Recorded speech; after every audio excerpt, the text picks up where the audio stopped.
Praise the Lord. Good morning, everyone. Jai Masih sabko. Today is the last class on healing and deliverance. तो आज जो चंगाई और छुटकारे की विषय है उसका हमारा आखिरी क्लास है. We'll see how much we can cover today. तो हम देखेंगे हम कितना इसमें और कवर कर सकते हैं. Before we begin, let's pause for a word of prayer. तो शुरू करने से पहले आइए प्रार्थना के लिए रुके.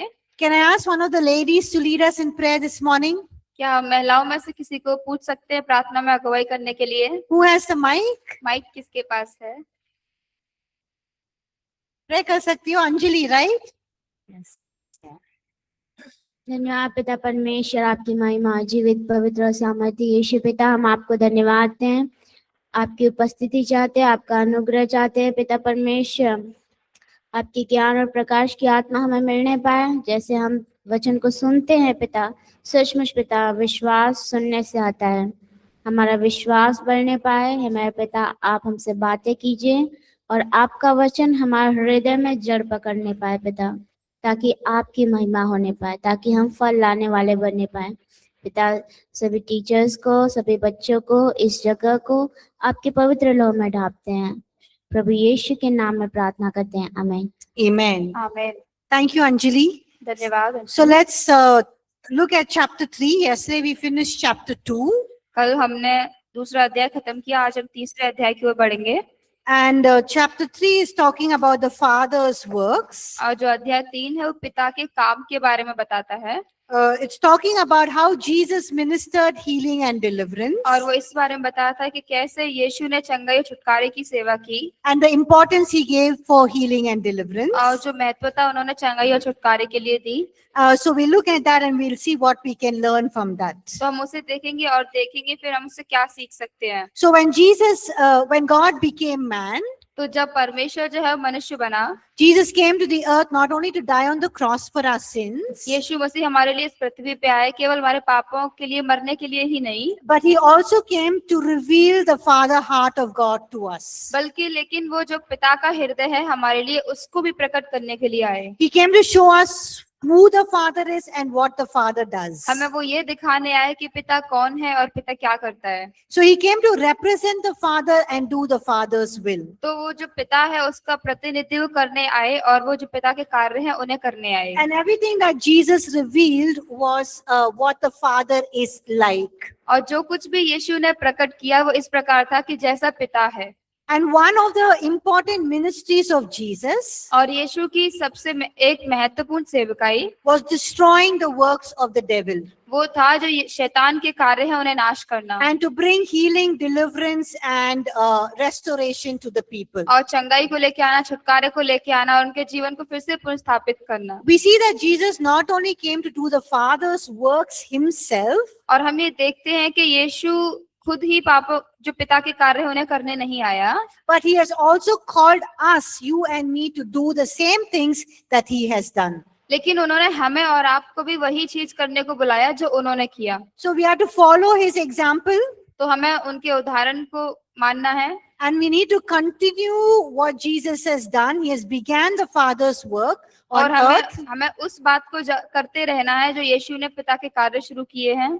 He's begun the Father's work on the earth and he wants us to continue it. उन्होंने पिता के कार्य जो है पृथ्वी पे करना शुरू किए और वो हमें चाहते हैं कि हम उसको आगे लेके चलें. Now it's very interesting. तो यहाँ पे बहुत ही रोचक है. When you read the Gospels, जब हम सुसमाचार की किताबें पढ़ते हैं, when people question Jesus whether he was the Messiah, जब लोगों ने यीशु को प्रश्न किया कि आप मसीहा हो, how did Jesus prove that he was the Messiah? यीशु ने कैसे वो सबूत दिया कि हाँ वो मसीहा है?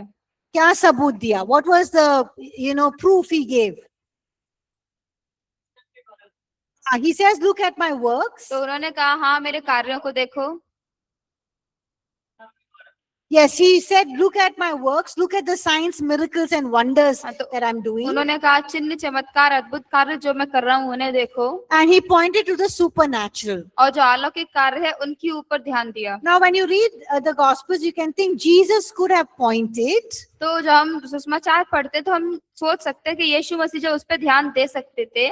He could have pointed to the angels that announced his birth. और चाहे वो उस पर ध्यान हमारा लगा सकते थे कि जिस प्रकार से जो स्वर्गदूत ने आके उनका जन्म की घोषणा की, or the star that guided the wise men, और जो सितारा था वो सारे बुद्धिमान लोगों को उन्हें अगुवाई की, or when he was baptized by John the Baptist, how the Father spoke from heaven, और जब बपतिस्मा भी हुआ उनका तो किस प्रकार से पिता ने उनसे बात की, and how his birth was supernatural through the virgin. और कैसे जो उनका जन्म था वो अलौकिक रूप से था एक कुंवारी के द्वारा। Jesus could have pointed all of these things and said, I am the Messiah. यीशु इन सारी बातों को बता के भी कह सकते थे कि मैं मसीहा हूँ। But if you look at John chapter 5 verse 36, it's on page number 102. और यदि हम देखें यूहन्ना 5 अध्याय वचन 36 पेज नंबर 108 पे, The last verse, page 30, on page 102 verse 36. और आखिरी वचन जो है उस पे 36, Everyone can read that quickly. John आप सब chapter पढ़ 5 सकते verse हैं उसे? 36. यूहन्ना 5 वचन 36।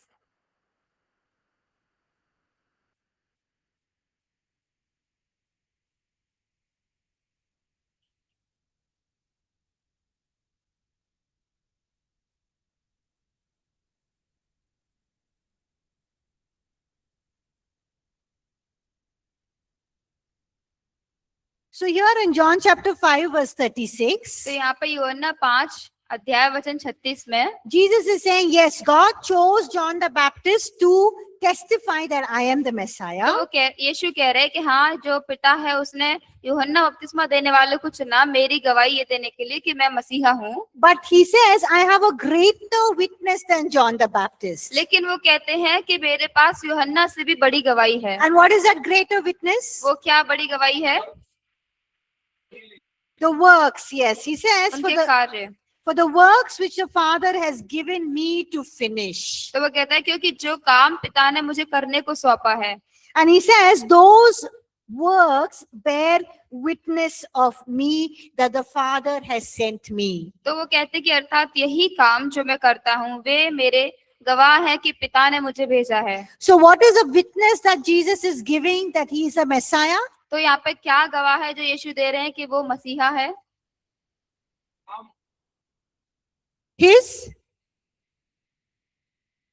His works or his miracles. Everyone say works, सब बोले उनके कार्य, karya, कार्य or miracles. और चमत्कार। So Jesus pointed out to the miracles and the works that he did that he was the Messiah. तो यीशु ने उन कामों की ओर ध्यान दिया जो चमत्कार उन्होंने किए और बताया कि वो मसीहा है। Now when John the Baptist was in the prison, और जब जो यूहन्ना बपतिस्मा देने वाला जेल में था and he knows he's going to die soon, और उसे पता था कि वो बहुत जल्द ही मरने वाला है, he began to doubt और वो शंका करने लगा, began to doubt if Jesus was really the Messiah. और ये शंका करने लगा कि क्या यीशु ही सच में मसीहा है। And he sends his disciples. Look at Matthew chapter 11 verses 1 to 6. It's on page number 102 and on to page number 103. Page number 109 पे है मत्ती 11 अध्याय वचन 1 से 6। And look at what John the Baptist says in verse 3 of Matthew chapter 11. तो जो मत्ती 11 अध्याय उसके तीसरे वचन में देखें कि क्या यूहन्ना बपतिस्मा देने वाला कहता है।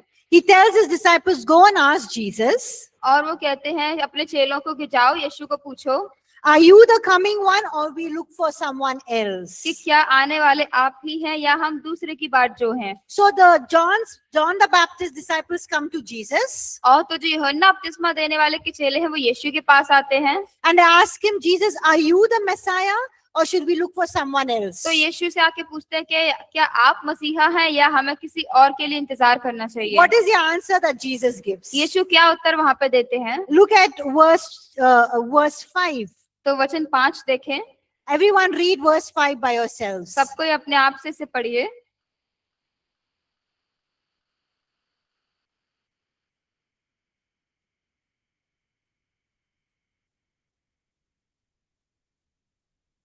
So what is the proof that Jesus is giving that he is a Messiah?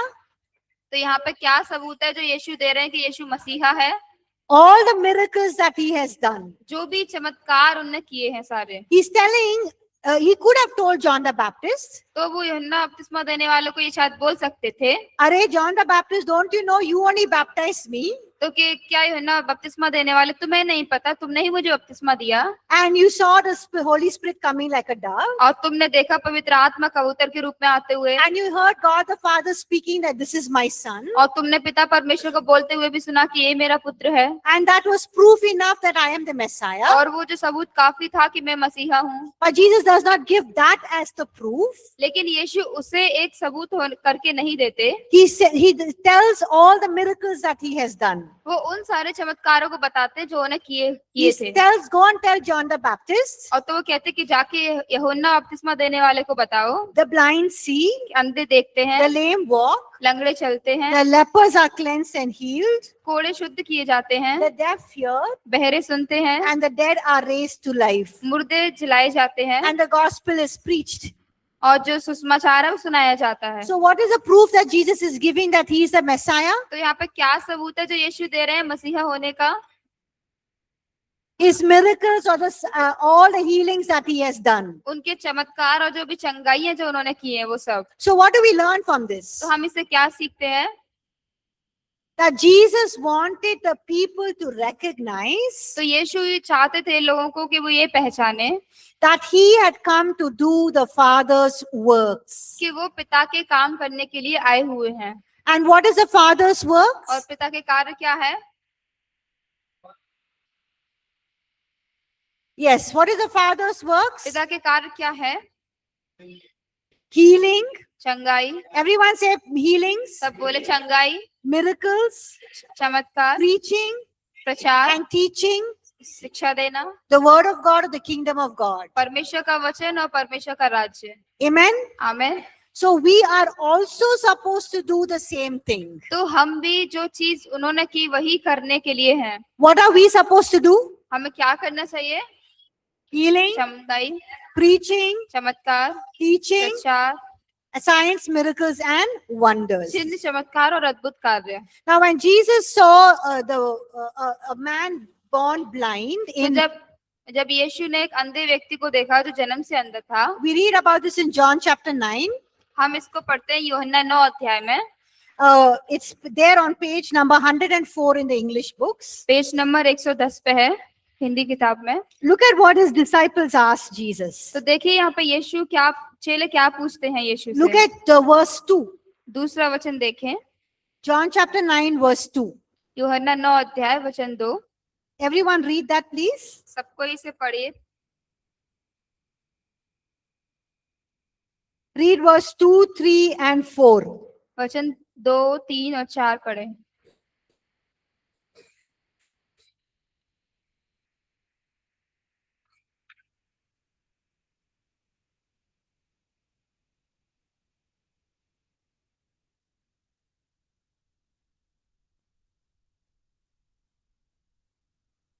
So this man who was born blind from birth, तो ये व्यक्ति जो जन्म से अंधा ही था, what do the disciples think? Why is he born blind?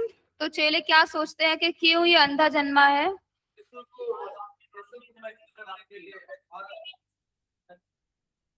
Why is he born blind? वो अंधा क्यों जन्मा है? Look at verse 2. दूसरा वचन देखिए। Why do they think that he is born blind? चेले क्या सोचते हैं कि वो अंधा क्यों जन्मा है? Maybe because either this man sinned or his parents कि sinned. या तो इसने पाप किया होगा या इसके माता पिता ने पाप किया होगा। Like we all think, right? When somebody is sick, we either think they have sinned or their parents have sinned. जो हम सब सोचते हैं कि जब कोई बीमार होता है तो या तो उनने पाप किया या उनके माता पिता ने। Yes or no? हाँ या नहीं? No? No, what do we think? Sometimes we think the same thing, right? When somebody is sick, we think they might have sinned or their parents might तो have कभी sinned. कभार हम भी ऐसा सोचते हैं कि यदि कोई बीमार है तो उसने पाप किया होगा या उनके माता पिता ने But पाप what did किया। Jesus say? लेकिन यीशु ने क्या कहा? He did not sin and neither did his parents तो उसने sin. कहा ना तो इसने पाप किया ना इसके माता पिता ने पाप किया। But why was he born blind? लेकिन क्यों वो जन्म से अंधा जन्मा? Look at verse 3. तीसरा वचन देखें। So that the works of God should be revealed in him. जिससे कि परमेश्वर के काम उसमें प्रकट हो सके। So Jesus saw this man's blindness तो यीशु ने इस व्यक्ति के अंधेपन को देखा as an opportunity for God's work to be revealed through his healing. एक अवसर की तरह, जिससे कि परमेश्वर का कार्य जो चंगाई है वो प्रकट हो सके। And Jesus says, I must do the works of him who sent me. और यीशु कहते हैं कि मुझे उसके कार्य करना अवश्य है जिसने मुझे भेजा है। So what is Jesus teaching here? तो यीशु यहाँ पे क्या सिखा रहे हैं? He's teaching us ये हमें सिखा रहे हैं that sickness, कि बीमारियां, disease, रोग and demonic bondages और शैतानी बंधन are opportunities वो अवसर होते हैं for God's healing परमेश्वर की चंगाई के लिए, and restoring a power और जो उसकी सामर्थ है उसको वापस लाने के that लिए, will be demonstrated by God's power. जो परमेश्वर की सामर्थ के द्वारा वहां पे दर्शाई जाती है। So sometimes even when you are sick, तो कभी कभार जब आप बीमार होते हैं those are opportunities God is showing you तो वो एक अच्छे मौके होते हैं जो परमेश्वर हमें दिखा रहा होता है when he heals you, जब वो आपको चंगा करता है that he's a God who heals, कि वो चंगा करने वाला परमेश्वर है, he's a miracle worker, वो चमत्कार करने वाला and he's a परमेश्वर है, God who has restoring power. He can restore you. और उसके बाद वो उस सामर्थ को भी दिखाता है कि वो हमें वापस लेके आ सकता है। So when you have an opportunity to heal people, तो जब हमारे पास ये मौका होता है लोगों को चंगा करने का, don't think whether they sinned or what sin they did or their parents sinned. तो ऐसा ना सोचे कि क्या उन्होंने पाप किया, उनके माता पिता ने क्या पाप किया। If the Holy Spirit reveals, that's fine. यदि पवित्र आत्मा हमें प्रकट करती है हमारे पास तो वो ठीक है, But say, God, this is a good opportunity for your glory and your power to be revealed. नहीं तो ये बोले कि परमेश्वर ये एक अच्छा अवसर है आपकी महिमा यहाँ पर प्रकट होने का, And it's a good opportunity for the Father's work to be done here on और earth. ये अच्छा मौका है, अच्छा अवसर है जो पिता के कार्य हैं वो इस पृथ्वी पर होने के And it's लिए। a good opportunity for heaven to come down on earth. ये अच्छा अवसर है जो स्वर्ग है वो पृथ्वी पे आने के लिए। Are you able to understand? क्या आप समझ पा रहे हैं? Yes? Okay. So we see also why Jesus was able to do all of these signs, miracles and wonders. तो हम ये भी देखेंगे कि यीशु क्यों ये सारे जो चिन्ह चमत्कार अद्भुत कार्य हुए इनको कर पाए। How was he able to reveal who the Father is to us? वो कैसे हम हमारे सामने ये प्रकट कर पाए कि पिता जो कौन है, हमारे लिए कौन है।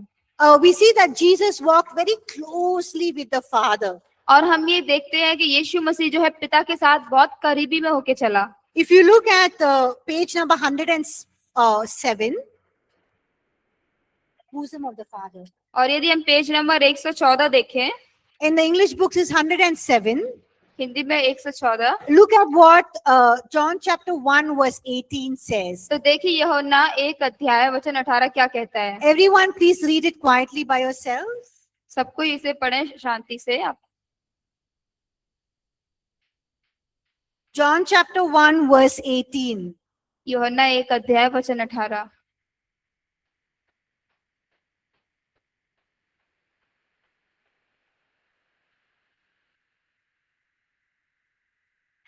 What does it say here? यहाँ पे क्या कहता है ये? Has anyone seen God? किसी ने पिता को देखा है क्या? No. नहीं। But the only begotten Son. Who is the only begotten Son? इकलौता पुत्र कौन है? Jesus, Yeshu, who is in the bosom of the Father. जो पिता की गोद में है। Who has declared the Father to us? किसने हमारे सामने परमेश्वर को प्रकट किया? Jesus Christ. Yeshu Why? मसीह ने। Why could only Jesus Christ reveal the Father to us? क्यों केवल यीशु मसीह ही हमारे सामने प्रकट कर पाए पिता को? Look at this verse says here, gives answer is here. Why could only Jesus Christ reveal the Father to us? तो केवल यीशु मसीह ही क्यों हमारे सामने पिता को प्रकट कर पाए? Because look at verse John chapter 1 verse 18. यूहन्ना पहला अध्याय वचन 18 देखें। Who is in the bosom of the Father? जो पिता की गोद में है। What is the meaning of bosom of the Father? पिता की गोद में होने का मतलब क्या है? You know, when a mother carries a baby, where does the mother carry the small baby? तो हम देखते जब एक माँ होती है अपने बच्चे को गोद में लेती है। जब एक माता अपनी बच्ची को कहाँ लेके उठाती है? कैसे कैसे उसे लेती हैं वो, Yes, keeps a child here, right? पूरा Always- यहाँ पे रखती है हमेशा। Yeah. So this is very close. तो ये बहुत ही करीब होता है। So Jesus was very in the bosom of the Father means very close to the Father. तो पिता की गोद में का मतलब है जो यीशु मसीह बहुत करीब था पिता से, That means very close, intimate fellowship with the Father. मतलब पूरे तरीके से पूरा करीब और घनिष्ठ संगति था उनका पिता के साथ। Just like of mother and a child's relationship, very close. जैसे कि एक माँ और एक बच्चे का रिश्ता होता है बहुत ही करीब, Just like a husband and a wife's relationship, very close to each other. जैसे कि पति और पत्नी का भी रिश्ता होता है बहुत ही करीब एक दूसरे But we से। don't look at the father and son's relationship in the wrong way. लेकिन हम पिता और जो यीशु है, जो पिता और पुत्र है, उसका रिश्ता गलत तरीके से नहीं देखते। When we say intimate means they are very, very close, one और जब हम together. घनिष्ठ कहते हैं तो इसका मतलब है वो बहुत ही करीब है, मतलब एक है पूरा। So we see that only Jesus could reveal who the Father was because he was very close to the तो Father. हम ये देखते हैं कि यीशु ही क्यों पिता को हमारे सामने प्रकट कर सके, क्योंकि वो बहुत ही करीब थे पिता के। But even though Jesus was so close to the Father, और जब यीशु बहुत करीब थे पिता के, फिर भी when he came down to the earth, जब वो पृथ्वी पे आए, although he was a son of God, और जबकि वो परमेश्वर का पुत्र था, we read in the Bible that Jesus spent a lot of time speaking with the Father. और हम ये भी देखते हैं बाइबल में कि यीशु ने बहुत सारा अपना समय बिताया पिता के साथ संगति में, बात करने He में। spent a lot of time alone in prayer with the Father. अकेले में प्रार्थना करते समय पिता से उन्होंने समय बिताया। And that is where he got his, because of his private relationship with the Father, he received the strength and the energy and the anointing to do the ministry throughout the day. उनका खुद का रिश्ता परमेश्वर के कारण, घनिष्ठ होने के कारण ही उन्हें वो सामर्थ मिल पाई, वो चंगाई छुटकारे की सेवा करे और सारे चमत्कार के लिए। If you look at page number 108, और यदि हम just before about this, the Father loves the Son. Same point, bosom of the Father. और यदि पेज नंबर हम 114 ही देखें, John chapter 10 verse 30. और यूहन्ना 10 अध्याय वचन 30, What does Jesus say there? यीशु यहाँ पे क्या कहते हैं? I and the Father are one. मैं और पिता एक हैं। So it talks about a very close relationship with तो the Father. ये यहाँ पे बहुत ही एक करीब रिश्ते के बारे में बात करता है पिता से, And hence Jesus would say, I and the Father are one. और तब यीशु कहते हैं कि मैं और पिता एक हैं। So when Jesus says, I and the Father are one, तो जब यीशु कहते हैं मैं और पिता एक हैं, what does he mean? इसका मतलब क्या है? He means that, I know the heart of the Father.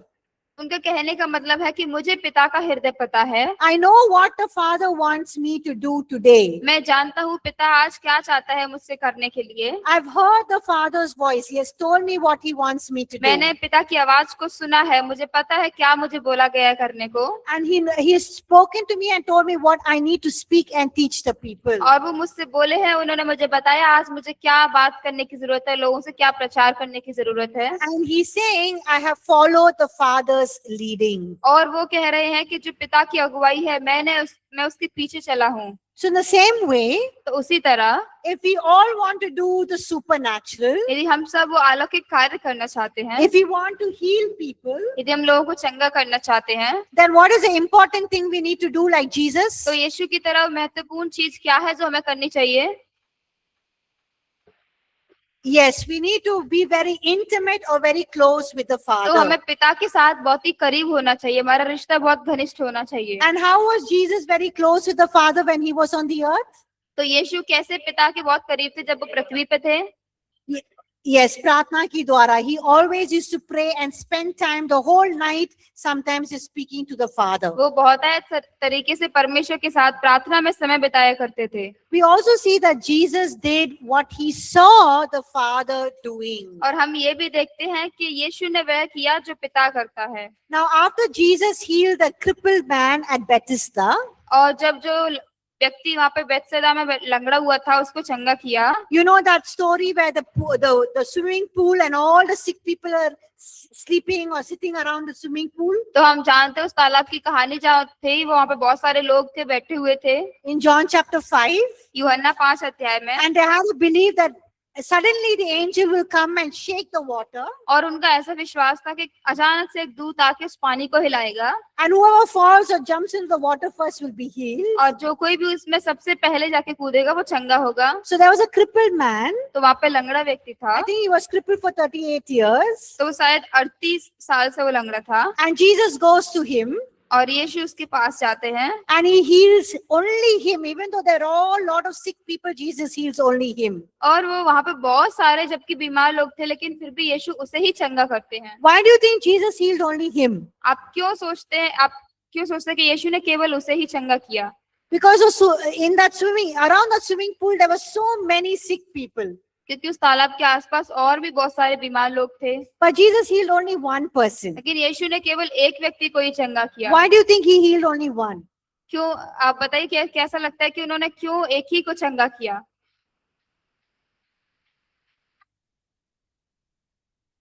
दूसरे लोग भी थे ना ऐसे जो कोई उसको उनको मदद नहीं कर सकता है. There could have also been other people who never, other sick people who could not go into the water first.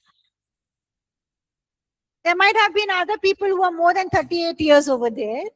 तो वहां पर ऐसे भी लोग हो सकते हैं शायद 38 साल से ज्यादा के बीमार हो। Why do you think Jesus healed only him? कि यीशु ने क्यों उसे ही चंगा किया? Remember what I said? Jesus says, I only. और आपको पता है जैसे यीशु ने क्या कहा कि मैं केवल I only do what my Father tells me to do. मैं वही करता हूँ जो मेरा पिता मुझे कहता है करने के लिए। I only say what my Father wants me to say. मैं वही कहता हूँ जो मेरा पिता कहता है मुझे कहने के लिए। And I've come to do the will of the Father. और मैं पिता की इच्छा पूरी करने के लिए आया हूँ। So we can assume from what Jesus has said तो हम जो यीशु ने कहा उससे ये सोच सकते हैं that the Father would have told him only heal that person. तो पिता ने उसे बोला होगा कि केवल उसे ही चंगा करें।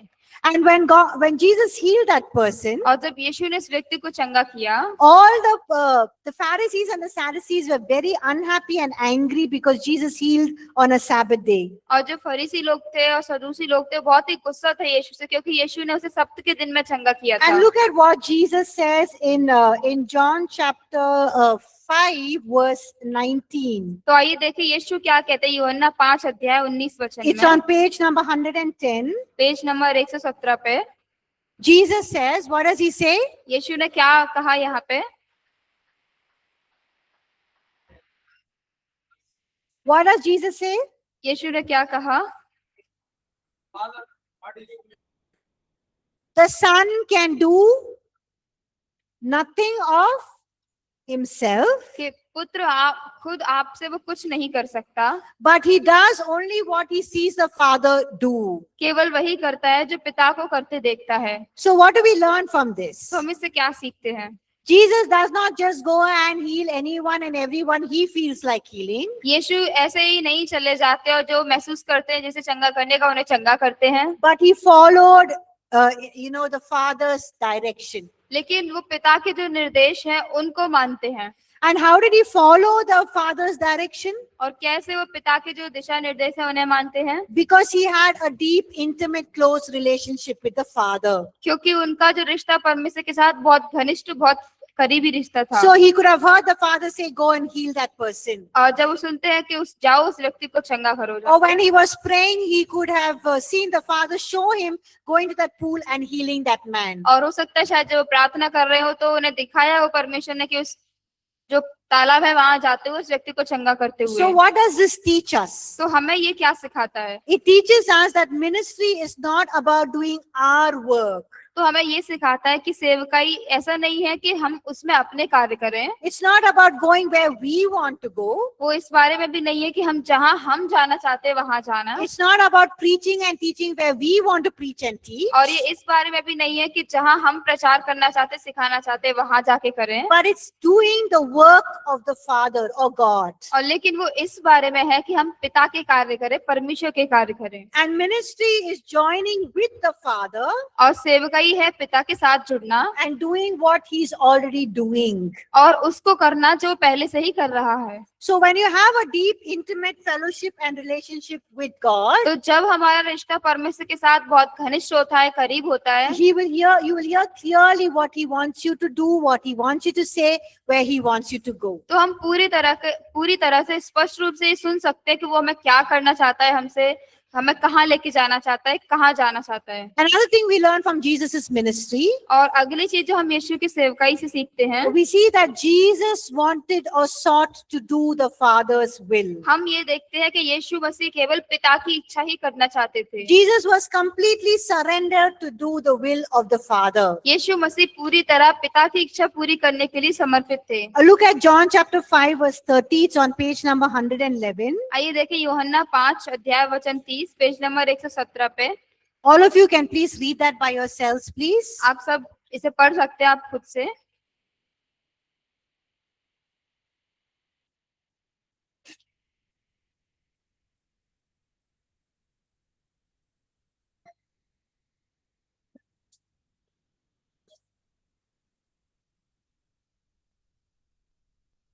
So what does Jesus say here तो यहाँ पे यीशु क्या कहते हैं about his will? अपनी इच्छा के बारे में?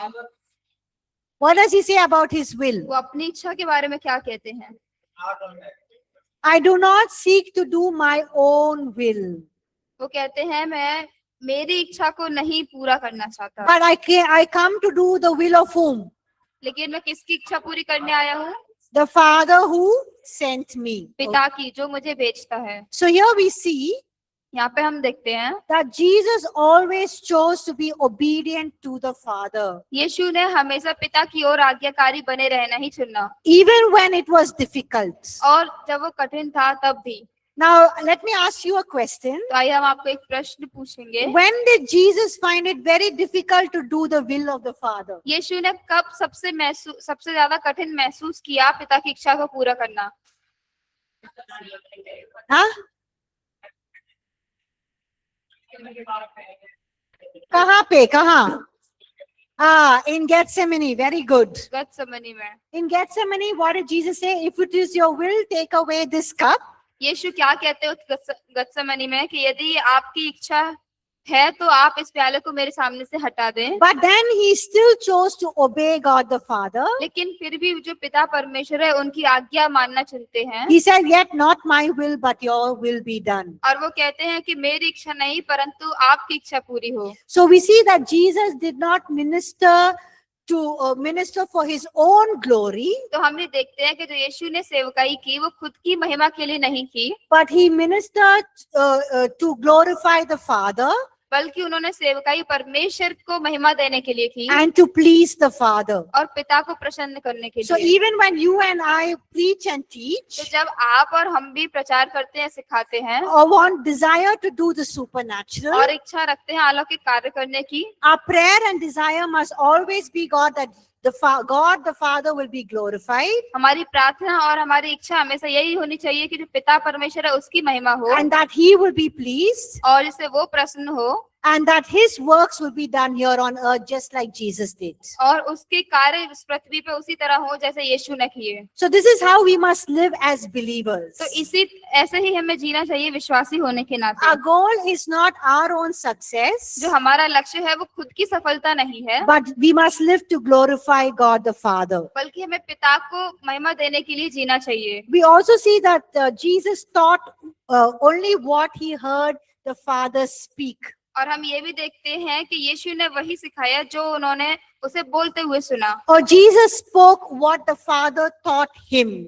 और यीशु ने वही बोला जो पिता ने उन्हें सिखाया। So Jesus taught only what he received from the Father. और यीशु ने हमें वही सिखाया जो उन्होंने पिता से प्राप्त किया। So look at John chapter 7 verse 16. It's right on top of page number 112. तो आइए देखें यूहन्ना 7 अध्याय वचन 16, ये पेज नंबर 118 पे है नीचे। Please everyone read John chapter 7 verse 16, only verse 16. तो कृपया सबको इसे पढ़े, यूहन्ना 7 अध्याय वचन 16।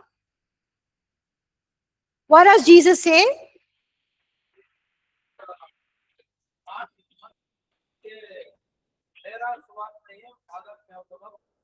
Yes, the doctrine is not mine, कि जो मेरा उपदेश मेरा नहीं है, but him who sent me. परंतु मेरे भेजने वाले का है। What is the meaning of doctrine?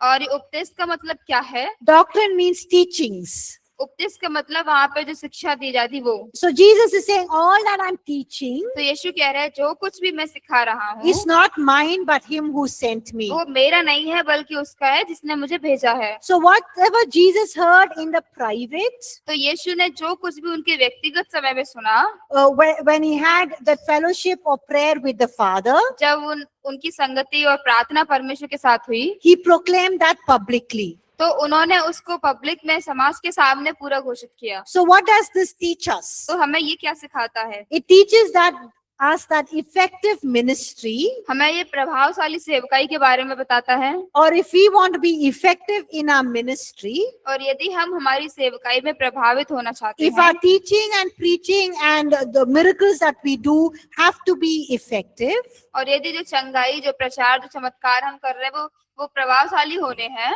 it only comes when we spend time with God वो तभी आता है जब हम परमेश्वर के साथ समय बिताते हैं and hear his voice. और उसकी आवाज को सुनते हैं। So if somebody asks you, can you please preach or teach? और यदि कोई आपसे पूछता है कि आप प्रचार कर सकते हैं, सिखा सकते हैं, What do we do? हम क्या करते हैं? Immediately we go to Google. तो आप तुरंत फिर हम गूगल जाते हैं, Nowadays we go to Chat GPT. तो आज के समय में चैट जीपीटी खोलते हैं। And we say we have to preach a sermon on John chapter 5. तो हम कहते हैं कि हमें प्रचार करना है यूहन्ना 5 अध्याय पे। Please give me a sermon. कृपया मुझे वहाँ पे प्रचार दें। And we just take the sermon and preach it. और उसे प्रचार लेके हम प्रचार करते हैं। Or we go to, the Google and search some pastors who preach that message, and we take that message and preach. और कई बार ऐसा करते हैं, गूगल पे जाके कुछ पासवान लोग जो पहले ही प्रचार कर चुके होते हैं, हम उसको लेके प्रचार करते हैं। It's not wrong to listen to the sermons of other pastors. तो ये गलत नहीं है कि जो दूसरे पासवान है उनके प्रचार को सुनना। It's not wrong to read other people's sermon on what we are going to preach. तो ये भी गलत नहीं है कि जो हम प्रचार करने जा रहे हैं उसके ऊपर दूसरे लोगों के प्रचार को भी पढ़ें। We can read and receive knowledge. हम उसे पढ़ सकते हैं, ज्ञान को प्राप्त कर सकते हैं। But when we must also spend time reading the word of God, and the Holy Spirit will give us fresh revelations. लेकिन हमें परमेश्वर के साथ भी समय बिताना चाहिए जिससे वो हमें एक ताजा प्रकाशन दे। So we see that Jesus, whatever he taught and spoke, he heard from the Father and he spoke that. तो हम देखते हैं कि यीशु मसीह ने जो कुछ भी सिखाया, प्रचार किया, वो उन्होंने परमेश्वर से सुना और तब सिखाया। Another thing that we can learn from Jesus' ministry, और यीशु की सेवकाई से एक अगली चीज हम सीख सकते हैं, वो है that Jesus walked in the Father's timing. कि जो है वो जो यीशु था पिता के समय के साथ कदम मिला के चला। We are on page number 113. Page number 119 पे है। Now you read that story about which is the first miracle Jesus did? तो पहला चमत्कार कौन सा था जो यीशु ने किया? Water into wine. पानी को Right? दाखरस में बदला। So what did Jesus' mother say? यीशु की माता क्या कहती हैं? Mother. उनकी माता क्या कहती हैं? They come for the wedding. वो Yeah, she tells Jesus, there is no wine, turn the water into wine. तो वो यीशु को बोलती हैं कि अब दाखरस खत्म हो गया है, तुम पानी को दाखरस में बदलो। What does Jesus tell his mother? यीशु अपनी माँ को क्या कहते हैं? My time has not yet come. अभी मेरा समय नहीं आया है। But what does Jesus do? लेकिन यीशु ने क्या किया? Yeah, he tells them, fill those jars with water, and he turns the water into wine. तो जो लोगों को बोल देते हैं कि जो मटके हैं उन्हें पानी से भर दो और पानी को दाखरस में बदल देते हैं। But what does Jesus say before that? तो यीशु ने उससे पहले क्या कहा था? My time has not yet come. अभी मेरा समय नहीं आया। Look at John chapter 2 verse 4. It's on top of page number 113. आइए देखिए यूहन्ना 2 अध्याय वचन 4 पेज नंबर 119 पे है। You can all read John chapter 2 verse 4. आप सब इसे पढ़ लीजिए। पेज यूहन्ना 2 अध्याय वचन 4। And if you look at all the scripture passages listed on that page, 113, और पेज नंबर 119 और 120 पे जितने सारे वचन दिए अगर हम उन्हें देखें, many times Jesus says, my time has not yet come. कई बार यीशु ने कहा है कि अभी मेरा समय नहीं आया है। Look at John chapter 7 verse 6. आइए देखिए यूहन्ना 7 अध्याय वचन 6। John chapter 7 verse 30, Jesus says, my time has not, hour has not yet come. यूहन्ना 7 अध्याय वचन 30 कहता है कि अब तक मेरा समय नहीं आया है। So if you look at all of these scripture passages on page number 113, तो यदि हम ये सारे वचन जो हैं देखें 119 और 120 पे, we see that Jesus says, my hour has not yet come. हम ये देखते हैं कि यीशु कहते हैं कि अभी मेरा समय नहीं आया है। But when he did the first miracle of turning the water into wine, लेकिन जब उन्होंने पहला चमत्कार किया जो पानी को दाखरस में बदला, he tells his mother, my time has not yet come. वो अपनी माता को बोलते हैं कि मेरा समय अभी नहीं आया है। But why does he end up doing the miracle? लेकिन वो चमत्कार करते हुए क्यों समाप्त करते हैं? क्यों करते हैं? What do you think? आप क्या सोचते हैं? हाँ? जोर से बोलिए प्लीज। सो कि गलत है तो कोई बात नहीं, जोर से बोलिए।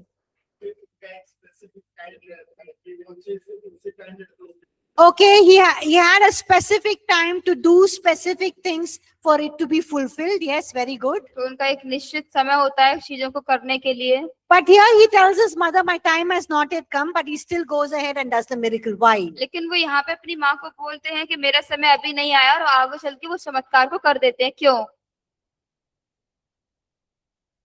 Very good. Till then, the father had not yet given him the permission to do the miracle. तो तब तक जो है परमेश्वर ने आज्ञा नहीं दी हुई थी चमत्कार को करने के लिए। But he waited for the father's timing before acting. लेकिन कार्य करने से पहले उन्होंने पिता के समय को आने का इंतजार किया। And when he waited for the father's timing and when he acted according to the father's timing, there was a miracle. तो जब उन्होंने पिता के समय के अनुसार कार्य किया तो वहाँ पे चमत्कार हुआ। So we see that all the miracles that Jesus did, तो हम भी देखते हैं कि जितने भी चमत्कार यीशु ने किए, his teaching, उनका शिक्षा देना, even his death on the cross, और उनकी मृत्यु भी जो क्रूस पे हुई, happened according to the father's timetable. वो परमेश्वर के समय के अनुसार हुई। So what does it teach us here? तो यहाँ पे हमें क्या सिखाता है? It teaches us not to rush ahead of God, तो हमें ये सिखाता है कि परमेश्वर से आगे ना भागे। not to do things before God tells us to do, हमें ये सिखाता है कि उन कामों को ना करें पहले परमेश्वर के बोलने से पहले ही, and move according to God's direction. और परमेश्वर के निर्देश के अनुसार मुड़े। And that is very, very important. तो ये बहुत ही महत्वपूर्ण है। When we do things according to God's timing, there is a miracle that happens. जब हम परमेश्वर के समय के अनुसार कार्य करते हैं तो वहाँ पे चमत्कार होता है। And we see, the Father's works being done. और हम देखते हैं पिता का कार्य होता है। Another thing that we can learn from Jesus' ministry, और एक अगली चीज जो हम सीख सकते हैं यीशु की सेवकाई से, why he was able to do so many miracles being a man just like you and me, कैसे वो इतने सारे चमत्कार कर पाए एक मनुष्य होने के नाते, हमारे और आपकी तरह ही, because Jesus was very confident in his prayer life. क्योंकि वो अपनी प्रार्थना के जीवन में बहुत ही दृढ़ थे। Jesus had great confidence in his prayer. यीशु को अपनी प्रार्थना में बहुत ही दृढ़ता थी। Why do you think he was so confident in his prayer? आप क्यों सोचते हैं कि वो उन्हें अपनी प्रार्थना में इतनी दृढ़ता क्यों थी? Okay, let me give you an example. तो हम आपको एक उदाहरण देना चाहते हैं। Let's look at page number 115. John chapter आइए 11. देखिए page number 122, John chapter 11 verse 41 and 42. यूहन्ना 11 अध्याय वचन 41 और 42। This is happening after Lazarus died. ये तब हो रहा है जब जो लाजर है उसकी मृत्यु हो जाती है, And Jesus has come to pray for Lazarus. और यीशु जो है वो लाजर के लिए प्रार्थना करने के लिए आए हुए हैं। And look at what happens. Everyone quickly read John chapter 11 verse 41 and 42. It's on page number 115, please. तो आइए देखें यहाँ पे क्या होता है। आप सब इसे पढ़िए, यूहन्ना 11 अध्याय वचन 41-42।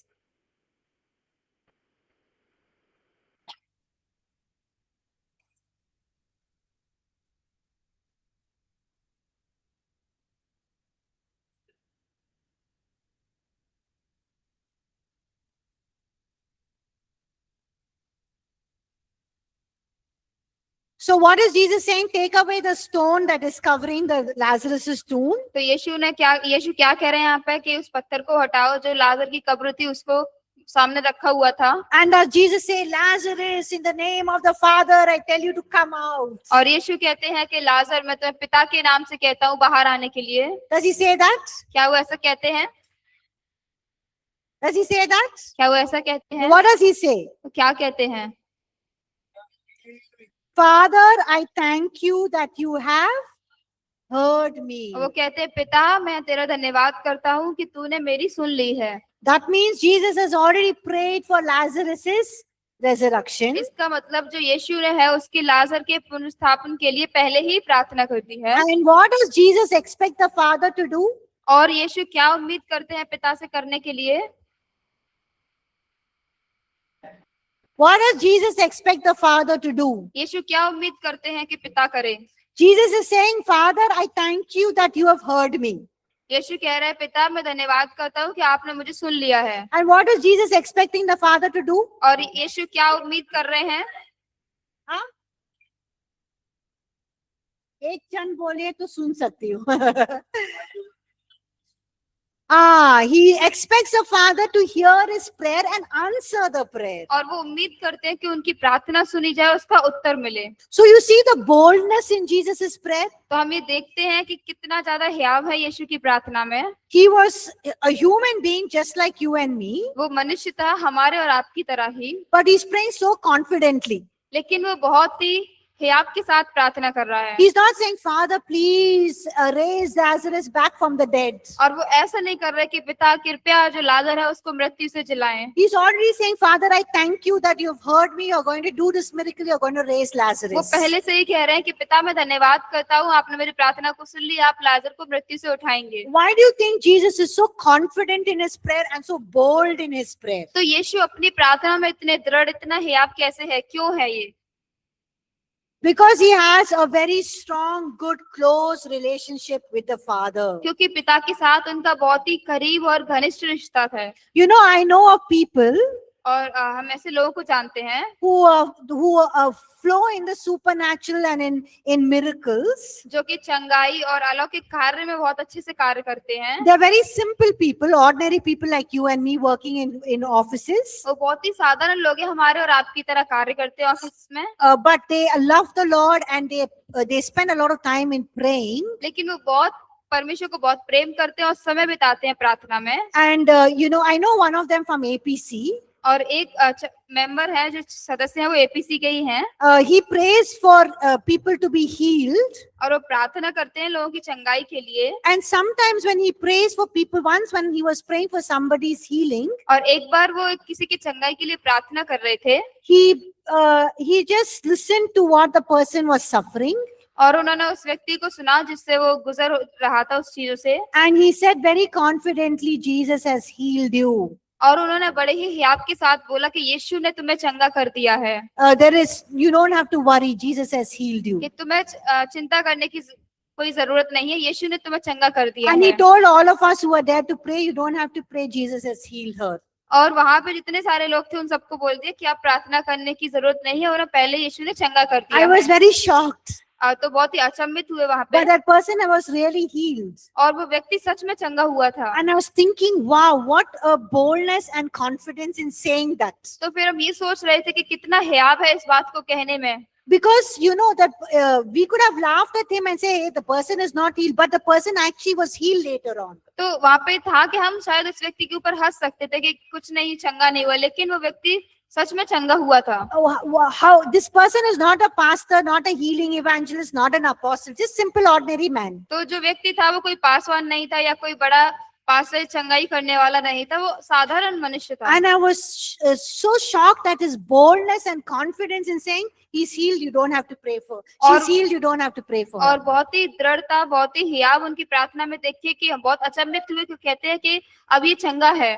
And I thought this boldness comes because he is so close and intimate that he's able to hear what the Holy Spirit or the Father is speaking and telling him in that case. तो फिर ये समझ में आया कि ये जो हियाव है ये तभी आया परमेश्वर के साथ इतना घनिष्ठ रिश्ता होने के कारण कि पवित्र आत्मा उससे क्या कह रहा है। Just like Jesus. यीशु की तरह।